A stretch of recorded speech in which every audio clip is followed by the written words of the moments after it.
मातीला खऱ्या अर्थानं हिंदवी स्वराज्याचं दिव्य स्वप्न दाखवलं त्या राजमाता राष्ट्रमाता माँसाहेब जिजाऊ.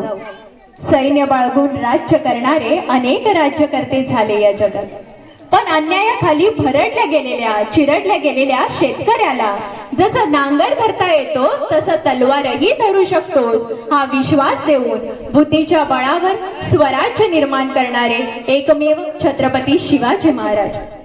मरण हे सगळ्यांनाच येतं, पण धर्मासाठी मरण पत्करून अमर व्हायचा आदर्श ज्यांनी तुम्हा आम्हा समोर ठेवला ते स्वराज्य रक्षक छत्रपती संभाजी महाराज, ज्यांच्या रुधिरांच्या धारांनी हा स्वराज्याचा भगवा रंगला गेला, ज्यांनी स्वराज्यासाठी स्वतःच्या रक्ताचे पाठ वाहिले, धन्याच्या एका शब्दाखातीर जीवाची बाजी लावणाऱ्या, इतिहासाला परिचित असलेल्या आणि इतिहासाच्या पानावरून अपरिचित राहिलेल्या हर एक मर्द मावळ्यांना त्रिवार वंदन.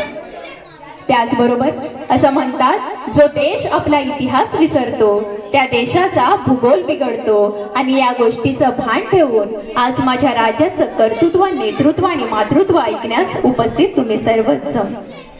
खरं तर डीजे रॅली हे सगळं होतच असतं, परंतु आज या ठिकाणी शिवजयंती निमित्त शिवविचारांचा जागर व्हावा म्हणून या व्याख्यानाचं आयोजन ज्यांनी केलं त्या सर्व आयोजकांचे मी मनापासून आभार मानते. मंडळीच्या महाराष्ट्राच्या भूमीत आज आपण उभे आहोत. त्या महाराष्ट्राच्या भूमीनं आपल्याला भरभरून दिलं. खरं तर ज्या माणसाने या महाराष्ट्राला महाराष्ट्र हे नाव दिलं असेल तो माणूस खरोखर महान असला पाहिजे. आपण म्हणतो आपला महाराष्ट्र कसा आहे, भारताचा कलग्रस्त, भारताला आधार आहे या महाराष्ट्राचा अशी सार्थ विरोधी मिरवणारा महाराष्ट्र, दिल्लीचे तख्त फोडणारा महाराष्ट्र, अन्याय करणाऱ्यांना जुडणारा महाराष्ट्र, अटके पार मराठी ध्वज फडकवणारा महाराष्ट्र, जिथे ज्वालामुखीच्या अग्निनृत्यातून निर्माण झालेला सह्याद्री आसमानाला भिडला आणि जिथल्या नद्यांमधून अजूनही धगधगता लावा वाहताना दिसतो अशी ही शूरभूमी, जिथे संतांनी मातीवर प्रेम करायला शिकवलं आणि अन्यायावर विजेसारखं कोसळून जायला शिकवलं अशी ही शूरभूमी.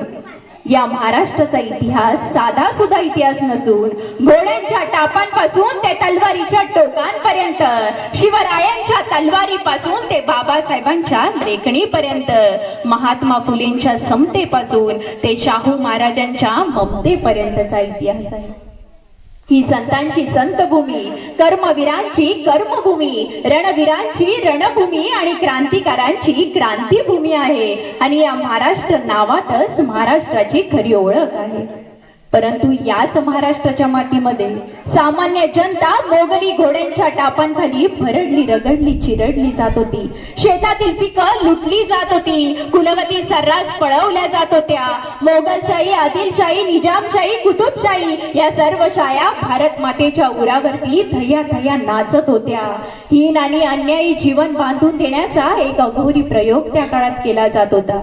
लोकांचं मन मारून ते किळसवाण्या नरकाचा प्रवास सुद्धा स्वइच्छेने पत्करतील अशी शरणावृत्ती त्यांच्या ठिकाणी निर्माण केली जात होती. आणि अशा बेबंदशाहीच्या काळात उभं राहिलं एक झुंजार मातृत्व, जिच्या अंतकरणात लोकांच्या वेदना पाहून पीळ पडत होते. आणि मग त्या मातेनं आपल्या उदरातच बांधलं स्वतःच्या राज्याचं अर्थात स्वराज्याचं तोरण.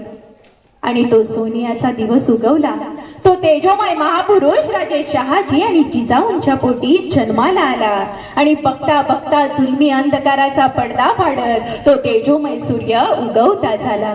अरे पुत्र जिजाऊंना झाला, पुत्र शहाजी राजेंना झाला, पुत्र या महाराष्ट्राला झाला. मुघलांनो तुमचा कर्दन काळ जन्माला आला, मुघलांनो तुमचा कर्दन काळ जन्माला आला.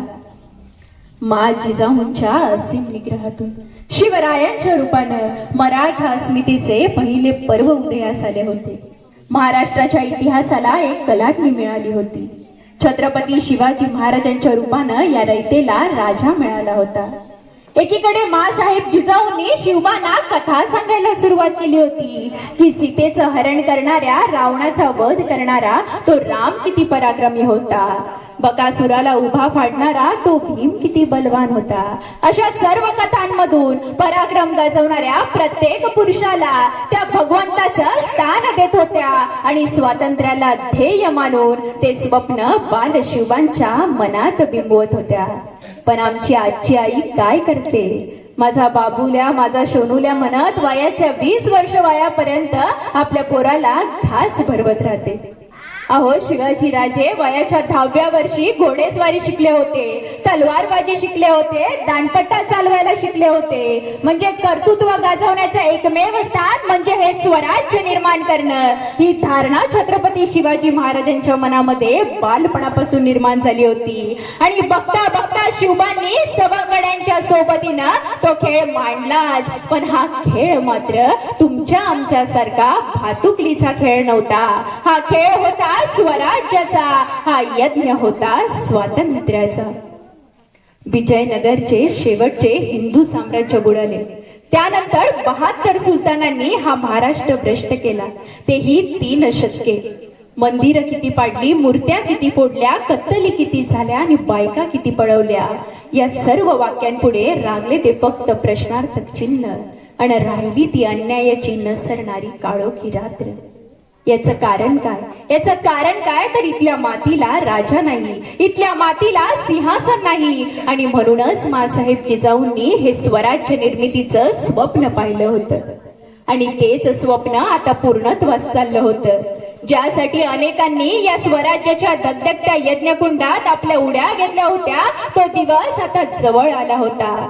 ज्या क्षणाची वाट इथल्या मातीच्या कणाकणांनी, सह्याद्रीच्या दऱ्याखोऱ्यांनी आणि प्रत्येकाच्या मनामनांनी पाहिली, तो दिवस आता जवळ आला होता. अनेक शतकांची झोप झाडून किल्ले रायगड जागा होत होता, कारण शिवबाराजे छत्रपती होणार होते. लहानपणी ज्या शिवबाला जिजाऊंनी मातीच्या ढिगाऱ्यावरती राज्य करताना पाहिले, त्याच मातीच्या ढिगाऱ्याचा आज रायगड झाला होता.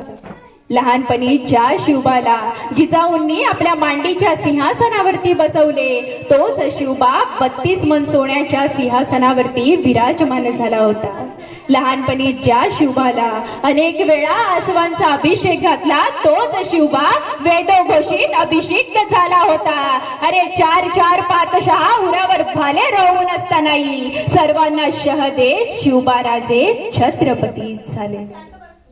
विचार करा मंडळी, वयाच्या 16व्या वर्षी मुठभर मावळ्यांना सोबत घेऊन रायरेश्वराच्या साक्षीनं महादेवाच्या पिंडीवर केलेला तो रक्ताचा अभिषेक, ते वयाच्या 44व्या वर्षी 32 मन सोन्याच्या सिंहासनावर विराजमान होत स्वतःच्या मस्तकावर केलेला तो स्वराज्याचा अभिषेक, हा प्रवास सोपा नाहीये.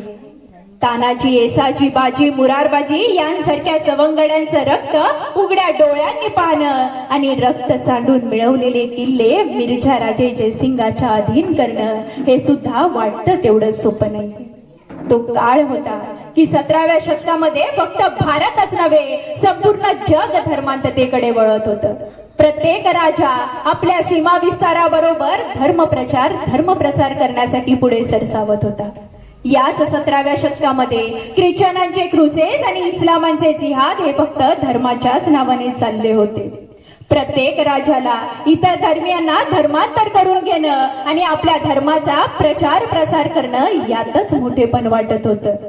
जगातल्या सगळ्यात शक्तिशाली तख्तावर बसणारा औरंगजेब सुद्धा तुर्किस्तानच्या खलिफाचा स्वतःला सेवक समजत होता आणि या संपूर्ण भारताला जिहादांची भूमी मानत होता. आणि अशा कालखंडामध्ये छत्रपती शिवाजी महाराज इथल्या भूमिपुत्रांना एकत्रित करून परकीयांविरुद्ध न्याय मिळवून देण्यासाठी त्यांच्या मनात स्वाभिमान, अभिमान निर्माण करतात आणि हे स्वराज्य निर्माण करतात, ही साधी गोष्ट राहिली नाही मंडळी. थोडक्यात सांगायचं काय, खेळ बुद्धिबळाचा असो वा इतिहासातल्या राजतंत्राचा किंवा वास्तवातल्या राजकारणातला, प्रत्येक ठिकाणी नेहमीच सरपटत थरपटत जीवाच्या अकांत तांडवाने प्यादेच लढतात, झगडतात आणि मरतात सुद्धा. आणि स्मारक मात्र प्रतिष्ठितांचीच उभारली जातात. इतिहासाची पानं सुद्धा मानकऱ्यांचीच नावं घेतात आणि उदो उदो ही मानकऱ्यांचाच होतो. म्हणजे मरायचं प्याद्यांनी आणि जगायचं राजांनी, असाच आतापर्यंतचा रिवाज होता. पण जे बुद्धिबळाच्या खेळात घडलं नाही ते वास्तवात या महाराष्ट्राच्या मातीमध्ये घडलं. प्याद्यांना आपल्या मागे टाकून स्वतः शत्रूला जाऊन भिडणारे, सरदार जरी मेला तरी सेनापती बनून रणांगण गाजवणारे, उभा आडवा मारू शकणारा हत्ती, तिरक्या चालीने वेध घेऊ शकणारा ताठक उंट, अडीच घर पल्ल्याआड जाऊन हल्ला चढवणारा घोडा आणि सर्व शक्तिमान वजीर, या सर्वांनाच आपल्या विलक्षण युद्धनीतीने चेकमेट देणारा एक लढवय्या रणधुरंदर म्हणजे राजा शिवछत्रपती. आणि म्हणूनच कवी सुहास चव्हाण फार सुंदर शब्दात लिहून ठेवतात, अन्यायाच्या अंधकारात मिटला होता महाराष्ट्र, घर भेद्यांच्या भेदांमुळे तुटला होता महाराष्ट्र. राजे तुमची तलवार जेव्हा लढली न्यायासाठी तेव्हा कुठे हक्कासाठी पेटला होता महाराष्ट्र, तेव्हा कुठे हक्कासाठी पेटला होता महाराष्ट्र. छत्रपती शिवाजी महाराजांच्या काळामध्ये एक कवी होते ज्यांचं नाव होतं कवी भूषण. ते असं लिहून ठेवतात, काशी की कला जाती मथुरा में मस्जिद बसती, अगर शिवाजी ना होते तो सुन्नत सबकी होती. म्हणजे छत्रपती शिवाजी महाराज जर जन्माला आले नसते तर या महाराष्ट्राचा इतिहास आज काहीतरी वेगळा लिहिला गेला असता. अशा या अन्यायाच्या परिस्थितीमध्ये समाजाला जागृत करणाऱ्या दोन परंपरा या महाराष्ट्रामध्ये होऊन गेल्या. एक परंपरा होती ती होती भक्तीची आणि दुसरी परंपरा होती ती होती शक्तीची, म्हणजेच शस्त्र घेऊन. 12व्या शतकामध्ये एक संत सांगायचा, कांदा मुळा भाजी अवघी विठाई माझी. महाराष्ट्राची शान तू जिजाऊंची लेक आहेस आणि या स्वराज्याच्या मातीमध्ये फिरणाऱ्या महिषासुरांसाठी तू महाकाली आहेस. आज आपल्या मुलींनी दुर्गेचं रूप धारण करण्याची गरज आहे. बरोबर, आज आपण आजूबाजूची जी परिस्थिती बघतोय ती बघता आज आपल्या मुलींनी दुर्गेचं रूप धारण करण्याची गरज आहे. पण आज आपल्या मुली अडकल्यात कुठे?